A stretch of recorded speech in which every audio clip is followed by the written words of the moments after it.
FMC Fast Chat takes you inside the news so you can be in the know in 30 minutes. Hosted by Fair Media Council CEO and Executive Director Jackie Clement, Fast Chat features notables in news, media, and business. Dave Levinthal has had an impressive career in investigative journalism, serving as editor-in-chief at Raw Story, and now taking on a new role as correspondent for Centerclip. His work has focused on politics, money, and power, and he continues to provide critical insights into the forces shaping our political landscape. Dave, thanks so much for joining us today on FMC Fast Chat. Hey, my pleasure. Good to be with you. What I'm really excited to talk to you about is the state of investigative journalism, for one, but also so much of what you do comes back to what the Fair Media Council does and what we advocate for. So, as you're aware, our mission, we advocate for quality news, and that's becoming increasingly important, that word quality, when we talk about news. But we also work to create a media-savvy society, because basically it comes down to this. You're never going to have media accountability if we don't have the media-savvy public to be able to back it up and know what it is that they're consuming on a daily basis. So with that in mind, how do you feel about the state of investigative reporting today versus maybe when you started? I started my professional career about 25 years ago. It was a different time. It was a different era. It was a different age, as we all well know. And when I started, there were still crazy things like afternoon newspapers, and the internet was still in its infancy for all intents and purposes, at least for news gathering and news distribution purposes. The first newspaper that I worked for, which was an afternoon newspaper, they updated the internet once a day with the full offerings of their print edition. So just in a generation, it's just amazing to track how news and the dissemination thereof has changed so dramatically. So when you ask a question about investigative journalism, I think there's a geography element to this that really is critical and key, but oftentimes doesn't get the attention that it should. And that's the difference between local investigative journalism and national level investigative journalism. Mm-hmm. On one hand, I'm as bullish about national level investigative journalism as I ever have been. Although the sheer gross numbers of investigative journalists may have shrunk overall, the tools at our disposal today, our ability to gather information, to do research, to background, to stitch together disparate data sets, it's incredible and is light years ahead of where we were we having this conversation, almost certainly not via video chat 25 years ago. So that's one reason to feel really excited about the prospects of investigative journalism. And I think the results speak for themselves in some of the incredible bombshell investigations that have been done all across the board at places like, sure, the New York Times and the Washington Post, but a lot of nonprofit news organizations, ProPublica, the Texas Tribune, et cetera, that have done just absolutely incredible work. Where I do have concern, and I am certainly not alone in this respect, is the ability to do high quality, sustainable investigative journalism at the local level. I mean, there are large cities in this country that are fast becoming, I wouldn't go so far as to say news deserts, but they are a shadow of what they used to be in terms of their overall community capability to dig deep on what City Hall is doing, what the school board is doing, if there are business shenanigans taking place. And we're just talking about, mid-sized municipalities here. So we're not even getting into smaller cities or rural areas or whatnot, where the need for investigative journalism, the need for accountability journalism may be as high as it's ever been, but the prospects of that happening are slim to none. One silver lining in all of this, and sort of the ashes of many legacy news organizations, have sprung up some nonprofit news organizations at that more local level that are fascinating, are doing some great work.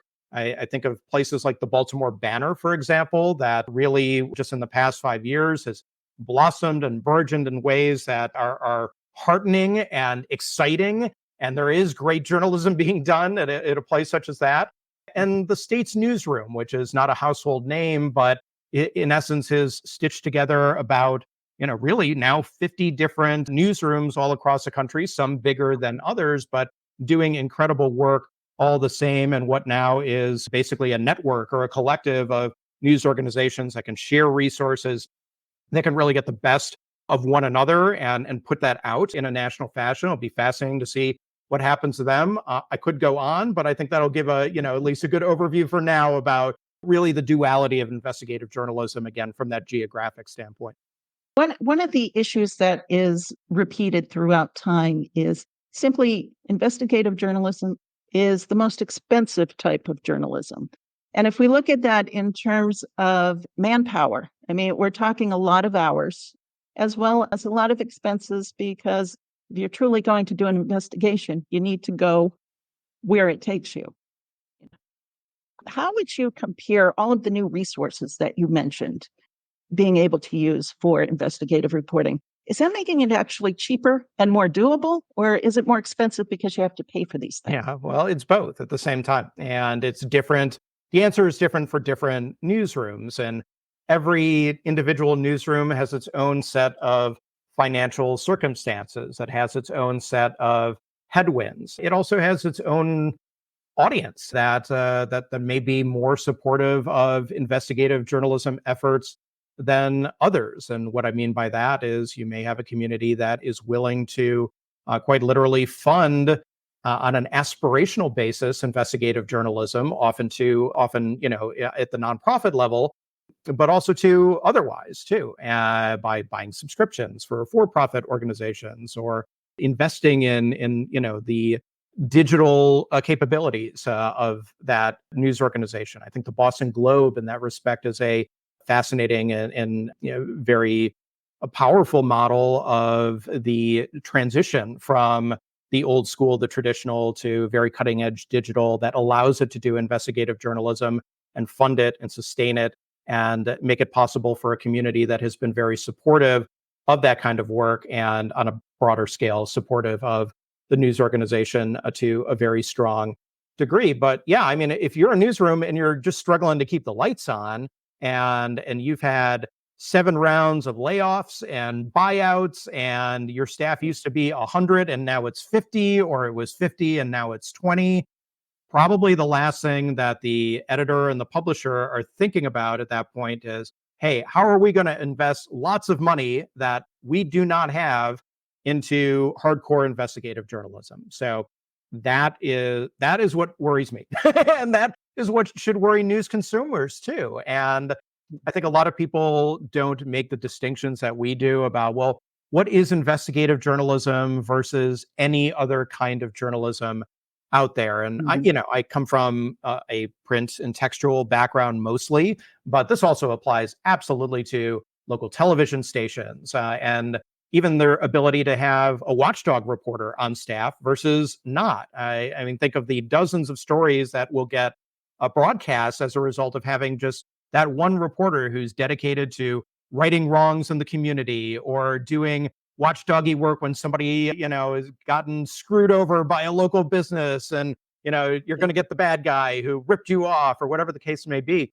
That is powerful local journalism in its own right. And that's a kind of journalism that I think consumers and readers and viewers and listeners need to be acutely aware of because when it's gone, it's very difficult for it to come back unless there's a concerted effort to make an investment in that kind of journalism. But when you don't have that kind of journalism going on, the bad guys win much more often than they would otherwise. And that is the power of investigative journalism. That's what has gotten me excited about investigative journalism at the local level, at the state level, at the national level, all throughout my career. Newsrooms also too just need to be investing in their own staff to give their staffers, oftentimes people who are either very young and very green or people who have just never had the opportunity to do investigative journalism, the tools, the skills, the opportunity to learn and invest in them as journalists and as reporters and editors so that they individually have the ability to take the initiative to do that kind of work in the first place. And you actually touch upon an element that I have big concerns about. And a lot of this we blame on the digital landscape, which is we need to move fast. We need to get stories out there fast, right? We want to be breaking news, that sort of thing. But that movement has really kind of dissected the role of a journalist so that if I get the news out, I'm relying on someone else to be that fact checker. So the idea we have a generation of reporters out there that don't know how to check their facts. Now, marry that idea up with someone out there who's trying to do investigative reporting and they don't have the skill set they need. Yeah. And you see where I'm going with this? Absolutely. Training is critical, and coaching is critical. Education is critical. Experience is critical too. The quality of the internships that student journalists have is essential to their ability to learn the tools and the techniques, or obtain the tools and the techniques to do good investigative journalism on a very basic, almost ephemeral level, to be inspired to do that kind of work and learn for themselves what is going to be quality investigative journalism. So it's one reason why I myself, and I know many people who've been in the industry for a while, have taken the time and felt it is so essential to mentor people and to take young reporters under your wing, to work with them. I mean, nothing excites me more in doing journalism when I put on my writer's hat than teaming up with somebody who is 20 years younger than me. Because number one, sure, yes, it's an opportunity for me to help them, but it's also a great opportunity for me to learn a lot from them too, because they are in the crucible of news as it is done in 2024. And when they went to journalism school, in the internships that they have, in the early career opportunities that they have, they're learning different things than I am learning at this moment. So we can help each other, and the readers win in that case. The news consumers win in that case because they're getting the best out of the journalists and the investigative journalists, if you want to put a title on it, and they'll get more than you would get otherwise. And I know at every stop on the way, when I've in my work at Raw Story, at Business Insider, where I was previously before that, at the Center for Public Integrity, which was an investigative newsroom through and through, and literally served the purpose to do long form investigative journalism. Young reporters are so critical to doing that good work if they get the right guidance. So I would encourage any newsroom out there to absolutely invest in your young reporters in this respect, and not just put them on the breaking news treadmill never to get off, to not just think that, oh, well, the lowest common denominator news is the stuff for the 23-year-old or the 22-year-old on staff. Sure, everyone needs an entry-level job. Sure, we need to do news of that sort all the time, 24 hours a day, and that pays the bills to a great degree. But if you are going to legitimately concern yourself with investigative journalism, having those young reporters get the opportunities, even in small fashion, to do quality deep dive journalism is going to be a great investment in them. It's also going to be a great investment in the news organization when they get better and better and better at it, and you start breaking big news that you would never break otherwise. And I think part of the message here is also not to be fooled by your baby face. You've been around for a while. Thank you. But I do want to touch on more about your career specifically, because, you have really focused on the intersection of money, power, and politics. And that, to my mind, is advanced investigative reporting, to be able to pull that together and to be accurate about it, and to be able to tell a story that is actually relevant as well as truthful, because it's very easy to form a narrative that is false if you put the facts together incorrectly, right? So tell me, how did this become the focus of your career?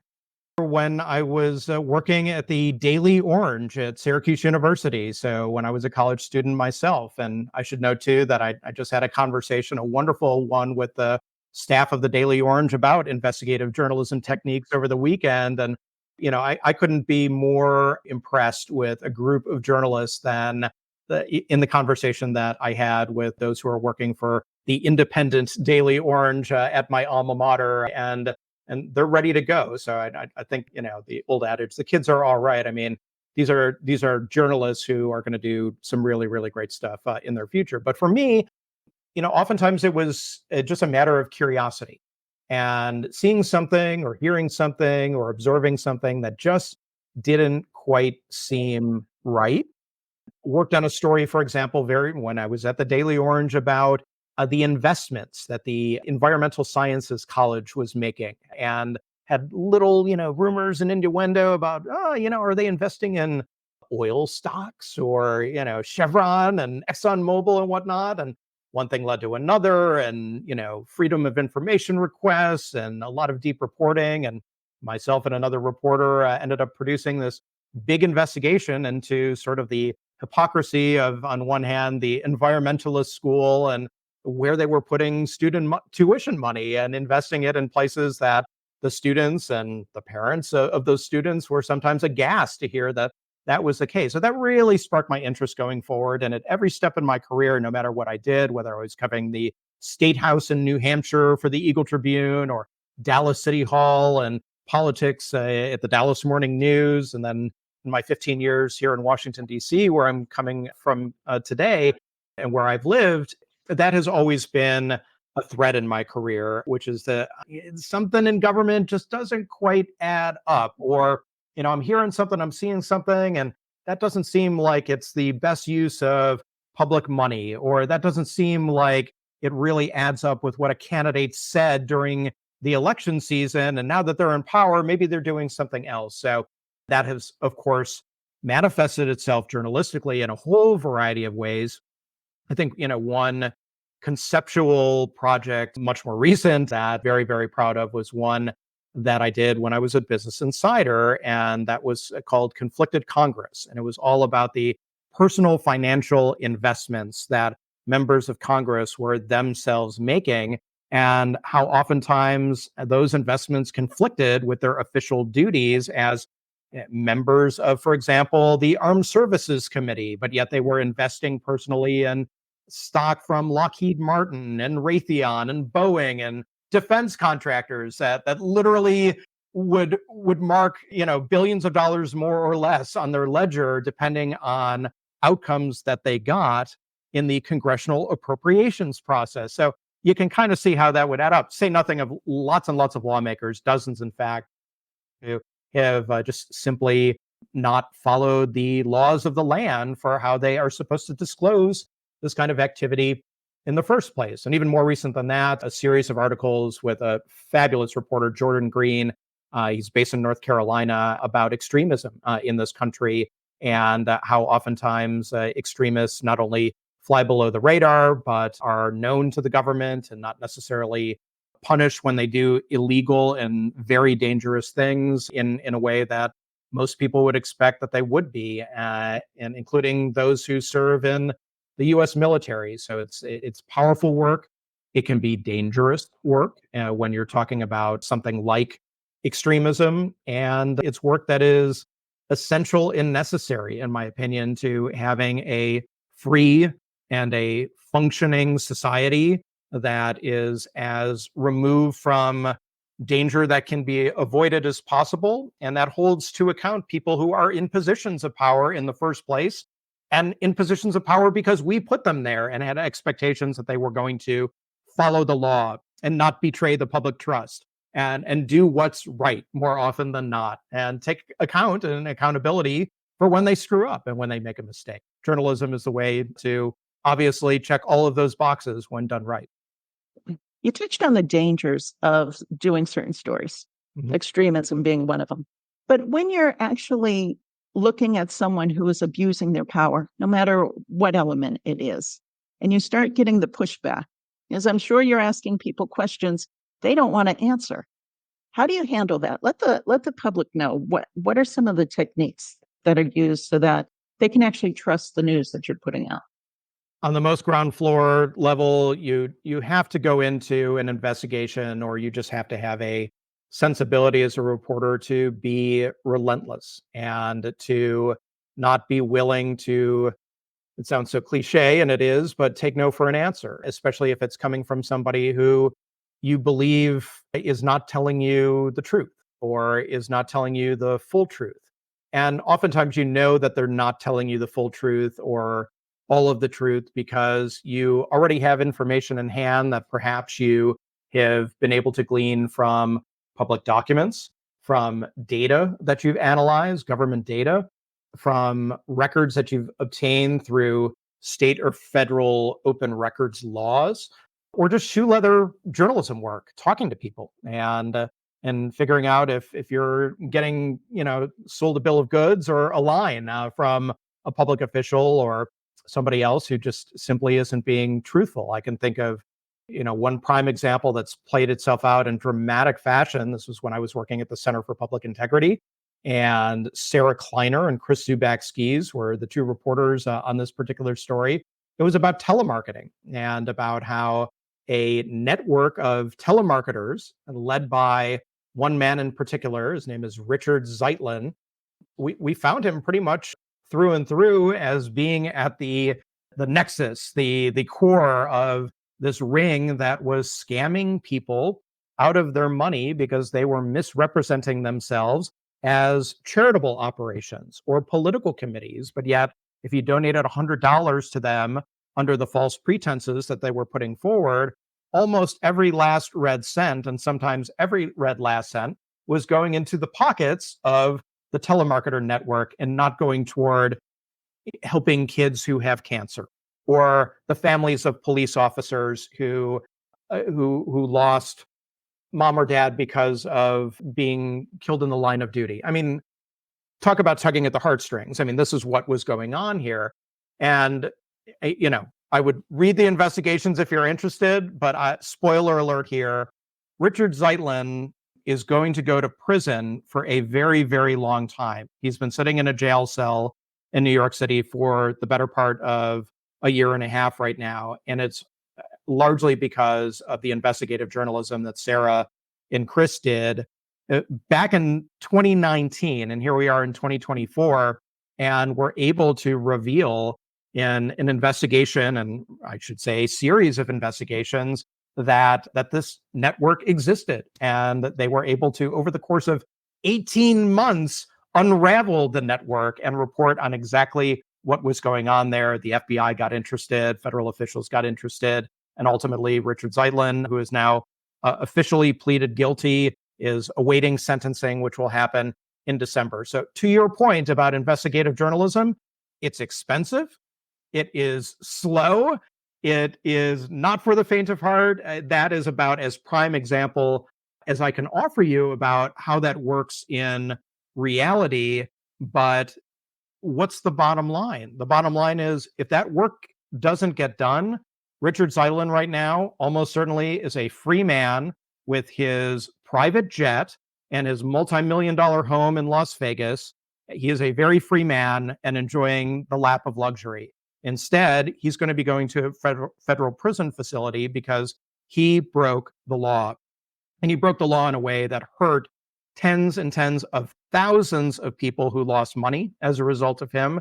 And even beyond that, the lost opportunity costs of people who were trying to help other people, but instead sent their money to somebody who was only trying to help himself. Investigative journalism is the reason that it went one way and it didn't go the other way. Okay. But the story you're telling is dramatically different from what, if you log on to social media, what the public has to say about news today. And I'm sure you see it, that it's untrustworthy or it's fake news or it's propaganda. It's either partisan on one side or the other. What advice do you have for people in terms of how to find trustworthy news, or at least to start questioning where they are with their own beliefs before they get into using news as a way to improve their life? So two things just to focus on off the bat. And one is at the resource level. Okay. So if you are a news consumer, if you're a reader, a viewer, a listener, and you're not sure, and you're just not, you're not familiar with a news site, you don't know if what you're reading is true, you want to know more about the source, there are a number of really high quality resources out there that will basically help you out with those questions. There's a website called All Sides, which will grade different political, partisan, ideological leanings of different news sites all across the board. And there's also very good media journalism that's been done on news sources that are truly legitimately illegitimate, if you will, that are fake news. And fake news, not in the sense that, that's fake news, because that's the easiest two words to say in media or politics right now is that's fake news. And it's so knee jerk because people, if they just don't want to believe something, so easy to say those two words. But there is actual real fake news. Those are organizations that literally exist to bamboozle you. They literally exist to push an agenda that is not transparent. That could be liberal, that could be conservative, that could be from a malign entity, that could be from a foreign government. And I think that's where we get into the responsibility part of all of this. And I don't want to lecture readers or viewers any more than I absolutely have to, but indulge me for a moment here to say that if something seems too good to be true, if something seems completely ridiculous, if something seems to be brand new to you that you've never heard of before, and it's coming from a website that is unfamiliar to you, and it might have a strange name or a particularly provocative name, you're getting these little red flags, right?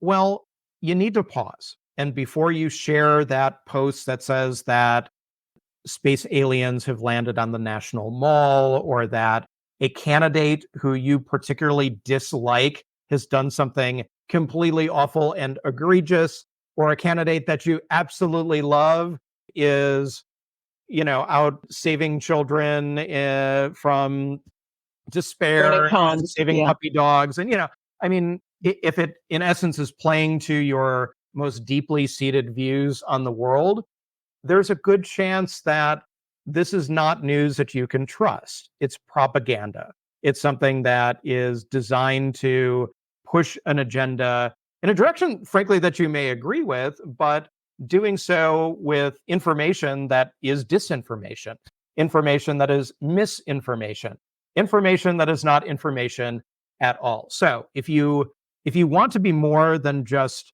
a shill for somebody who has an agenda and wants to get power, if you want to be more than somebody who is basically a patsy for a party, and you view yourself as an independent thinker and somebody who wants to get proper information that is real and that is verified, or that's going to be the best version that we can get as journalists in the moment that news is happening, then just taking that little step at first to pause, to assess, to see it with a critical eye, to read it with a critical voice in your head, that is essential. And it also to help stop the spread of garbage, and it helps stop the spread of nonsense. And, everyone can be a journalist now in a certain way. Everyone can definitely be an amplifier and definitely can be a megaphone of news, even if it's just to your own friends and your own family. So if you want to be a force for truth, then there are very basic steps that you can take along the lines that we just discussed. If you don't care and you want to be something else and don't care so much about truth, then that's up to you. But I suspect that most people, regardless of your politics, generally want to tell the truth, and they want to be told the truth. So it is a two-way street in that regard. So do your homework, but also to take responsibility for what you're seeing, and don't be somebody who is going to be a menace to other people by disseminating stuff that should not be disseminated because it's wrong. Well, that's great advice. And it goes a long way toward helping them break out of their own echo chamber.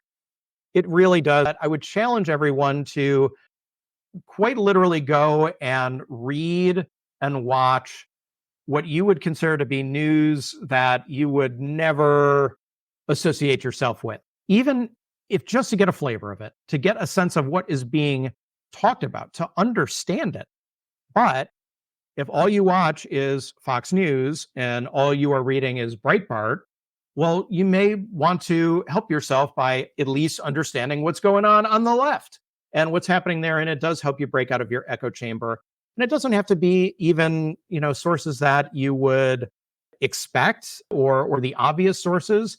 There are definitely, I think, both on the right and the left today, news sources that, of course, are coming from a ideological perspective, but are high quality.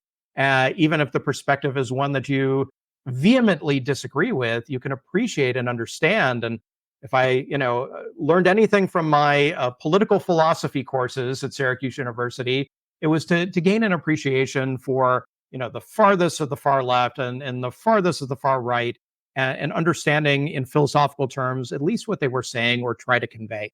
Again, agree with it, disagree with it, doesn't matter in this particular line of inquiry. It's just exposing yourself to that information and those perspectives so that, if anything, you can just make better arguments on your own behalf when it comes down to it, but doing so in an informed way where you understand what the other guy is trying to argue. So it all comes down to you are entitled to your own opinion, but not your own facts. You could not That's have what said we're it better. saying. Yep. I wish I had said that originally. I did not. So let's actually bring this home now, because you are in a relatively new position. Congratulations. Tell me, what about this job excites you? What are you looking to do? What can we expect from you?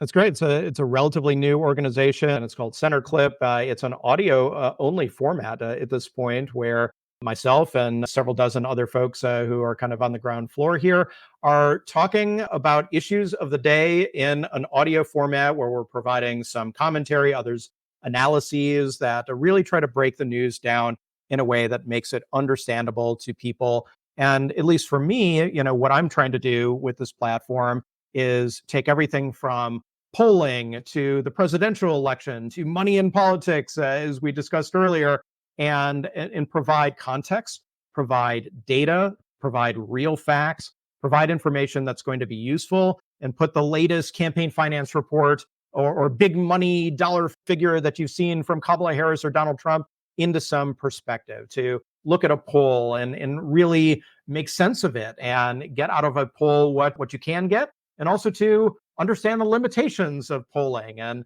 every day there's a new topic that comes up. So I think it's a really exciting platform, especially with as pivotal a time as we find ourselves in right now, with not only election day, but all the overtime that may come after election day if ultimately we don't necessarily know who the president is, who is controlling Congress. This is as tight an election as we could possibly imagine, and that's all going to play itself out in real time. And truth and real facts and information and verifiable information and context, that's all going to be king over those next few weeks.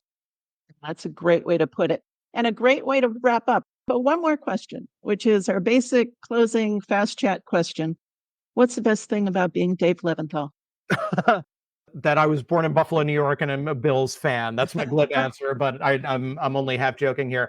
I've been incredibly fortunate during my career to be able to write about and communicate about some of the most important events that are facing this country and beyond. And I'll tell you that it is so gratifying when I can write an article or edit an article and is able to give people something that they desperately need, even if they didn't know that they needed it in the first place, in terms of information that is going to help better them, better their lives, better their family lives. So from a professional standpoint, that is absolutely the thing that got me into this business 25 years ago. It's the thing that sustains me and drives me today more than it ever has.